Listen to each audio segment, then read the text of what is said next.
Bueno, nos quedan virus y bacterias, vamos con bacterias. De bacterias, recordar su condición procariota y su estructura, su organización. Esto ha caído muchas veces, ¿vale?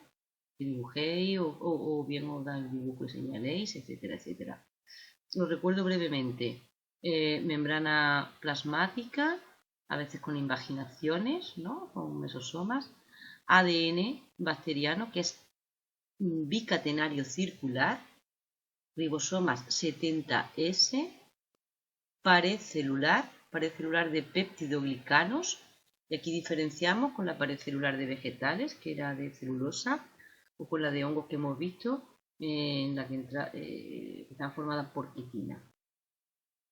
Aparte de esto, como hay tanta infinidad de variabilidad de bacterias, pues las hay que pueden tener una cápsula por fuera de la membrana, las hay que pueden tener flagelos, etcétera, etcétera. ¿Vale?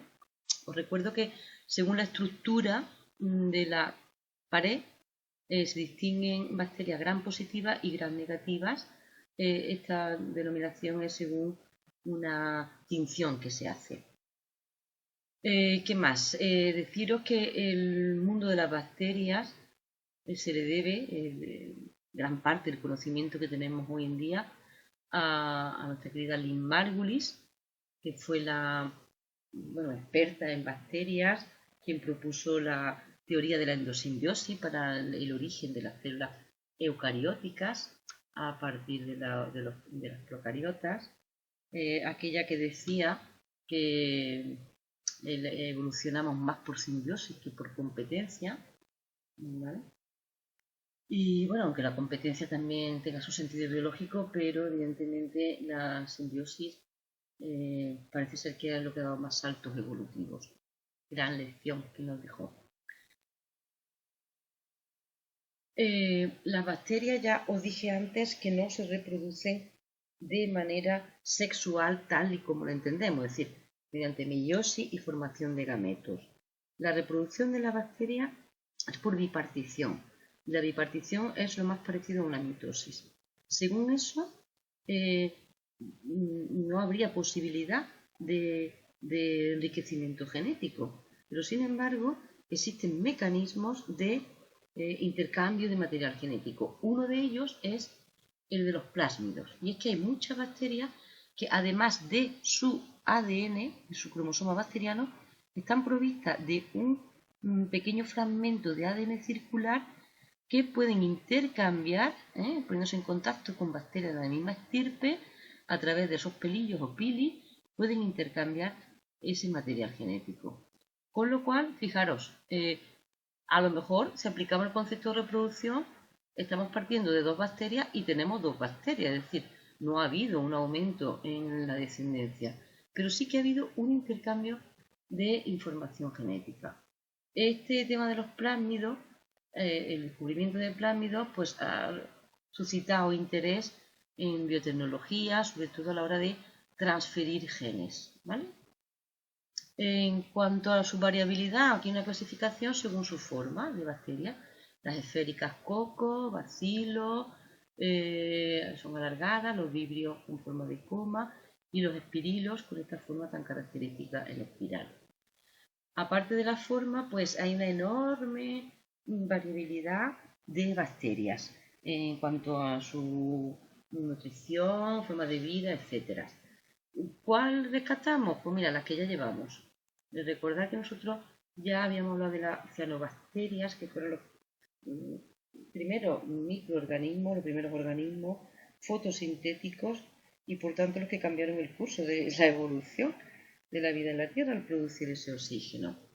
En el tema 2 también vimos la bacteria de la leche, las bacterias fermentadoras, en este caso fermentación láctica, y bueno, lo vimos en el tema 2 por el tema del catabolismo anaerobio y aquí lo rescatamos por la utilidad que tienen estos microorganismos a la hora de obtener alimentos importantes en la dieta humana tipo yogur. Luego tenemos también el tema 2 que vimos, la quimiosíntesis, pues también los únicos organismos quimiosintéticos los encontramos en el mundo de las bacterias. Muy importante en su relación con los ciclos biogeoquímicos al ser los únicos organismos capaces de transformar compuestos inorgánicos parcialmente reducidos en sales minerales, recuperándolos así, haciéndolos asimilables para las plantas y recuperándolos al ciclo de la materia, al ciclo de los elementos biogeoquímicos, al ciclo de la vida, en definitiva, cuenta. Otras que podemos añadir, pues las bacterias que forman parte de la flora intestinal, que ya veremos en el tema que nos toca, en el tema que nos queda, de inmunología, que tiene una enorme importancia como potente barrera inmunológica, además de sintetizar vitaminas útiles. Son las bacterias que habitan o que forman la flora intestinal. En biotecnología, pues las bacterias son, digamos, los conejillos de India. Se utiliza introduciéndole, insertándole, modificándole genes para ponerlas a producir algo que nos interese. El ejemplo, voy a poner un ejemplo para que lo entendáis bien, sería el de bacterias a las que se le inserta o se le ha insertado el gen humano de la insulina. Es decir, bacterias con genes humanos, se le ha insertado. Esto ya sabéis que es gracias a la universalidad del código genético. Pues se puede hacer. Es decir, se ha cogido el gen, se aísla el gen, se replica ese gen, se introduce en bacterias y ponemos a las bacterias a fabricar, a producir insulina, que ya sabéis que es fundamental para las personas que sufren diabetes. Otro ejemplo, nos vamos al tema de la agricultura, pues serían bacterias fijadoras de nitrógeno, que viven en simbiosis con las plantas, con las leguminosas. Y entonces, bueno, pues digamos que estas bacterias, al fijar el nitrógeno, este nitrógeno inerte, son capaces de transformarlo a amonio, a un nitrógeno útil para los seres vivos. Tiene un enorme interés.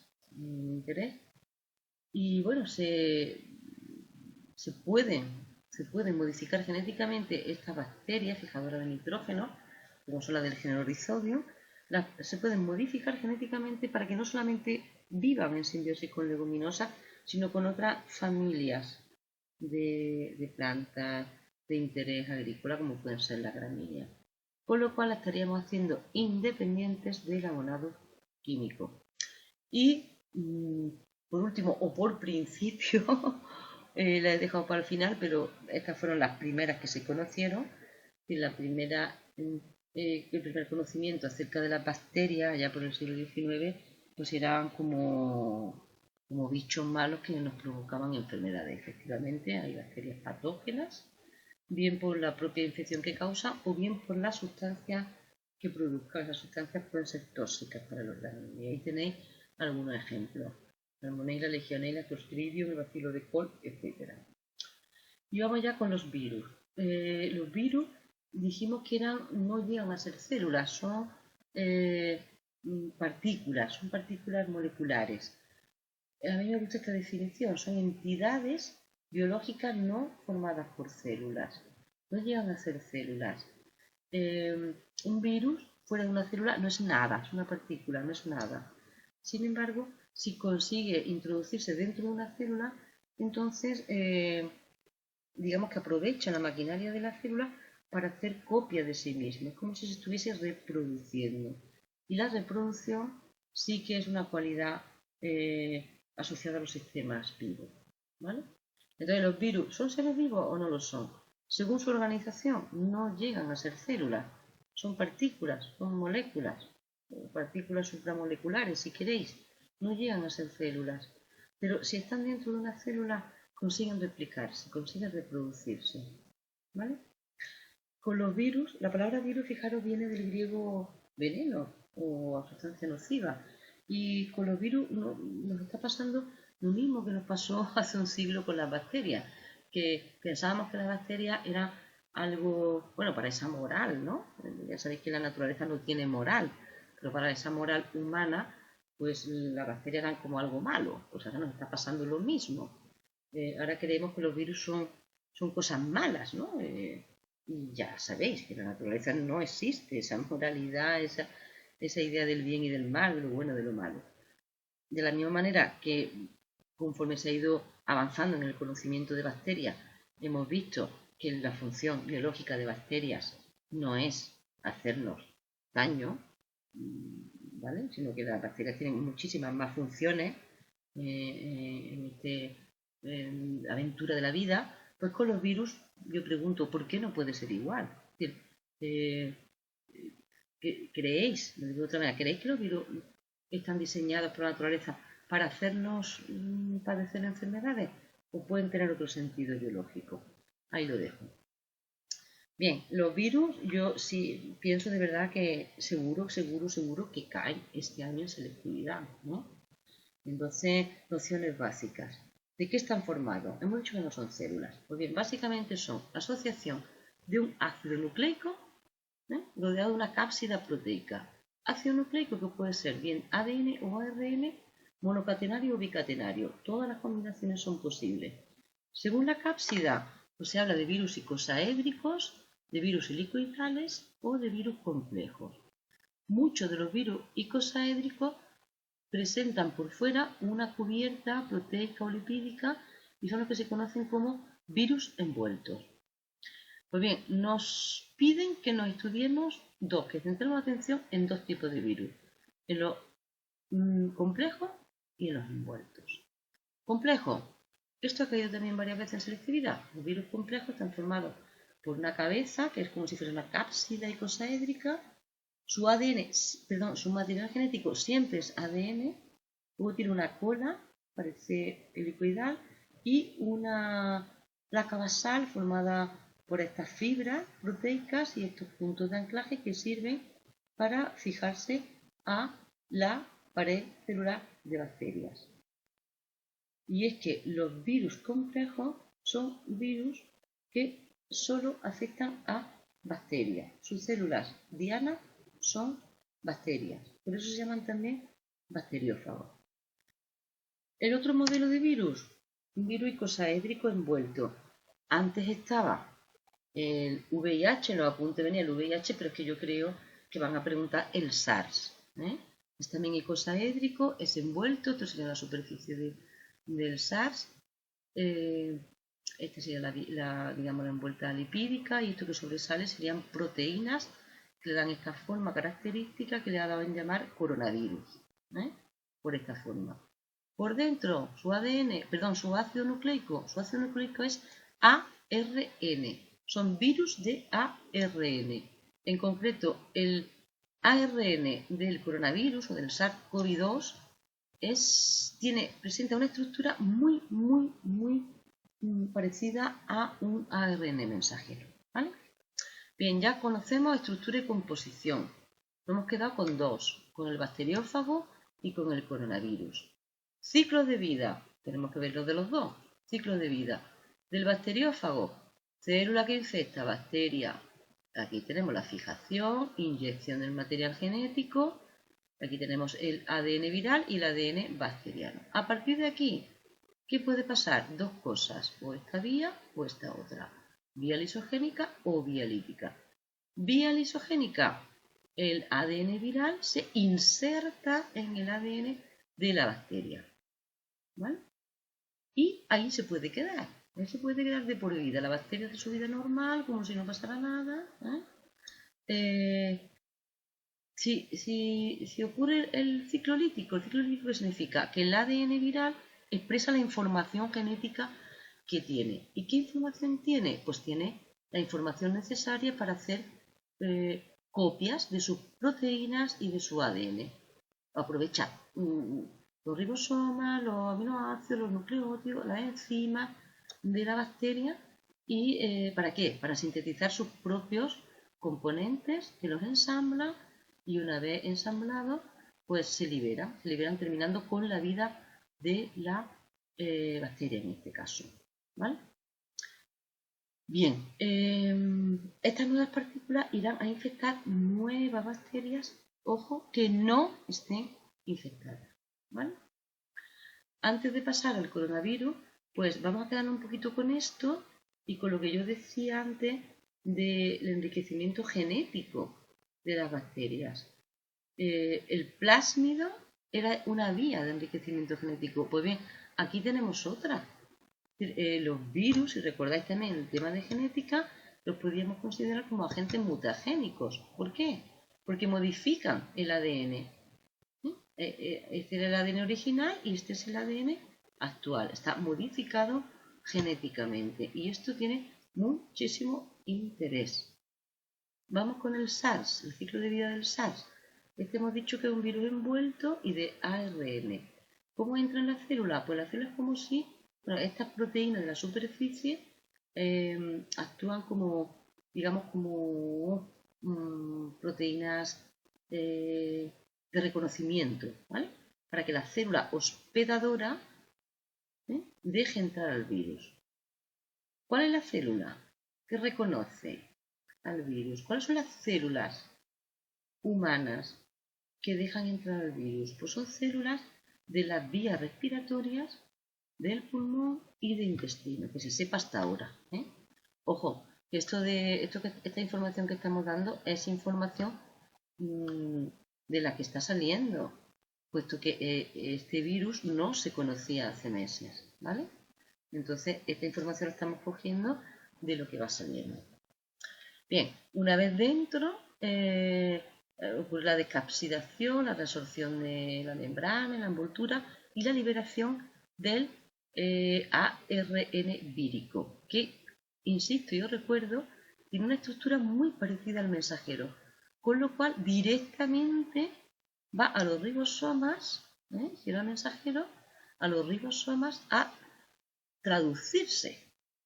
Estos procesos los vimos en el tema anterior, en la genética molecular. Es decir, se traduce, la traducción significa síntesis de proteínas. ¿Qué proteínas van a hacer estas? Proteínas víricas, concretamente enzimas. ¿Qué enzimas? Las enzimas necesarias para que se sinteticen los componentes víricos.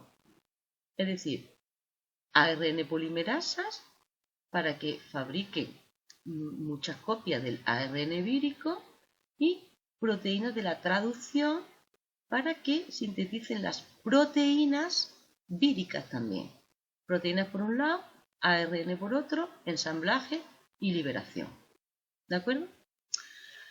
Pues bien, con esto doy por concluido el resumen. Solamente deciros que una célula que ha sido infectada emite, digamos, unas señales químicas que impiden que nuevos virus la vuelvan a infectar, ¿vale? Es un mensajero, digamos, esas señales químicas que emite. Vamos a poner esta célula, por ejemplo, ¿vale? Esta célula está siendo infectada, ¿verdad? Pues no deja entrar a otro virus. ¿Por qué? Porque emite unas señales conocidas como interferón, que avisan, es como si dijeran a los nuevos virus, oye, que no entréis aquí, que esta célula ya está ocupada, ¿vale? Y ese interferón, pues esas moléculas,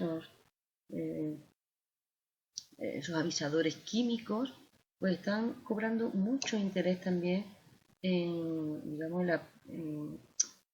en la cura de enfermedades víricas, ¿no? Es decir, si podemos diseñar interferones, en este caso, para este virus, ¿no? Y inyectamos, inoculamos a las personas con esas sustancias, con ese interferón, es como si estuviésemos diciéndole, engañando al virus, decir, mira, no entres aquí que esto ya está ocupado. ¿Me explico? En fin, lo dejo aquí. Espero que os haya servido, sobre todo para repasar y también para despertar curiosidades en quienes tengáis interés por estos temas.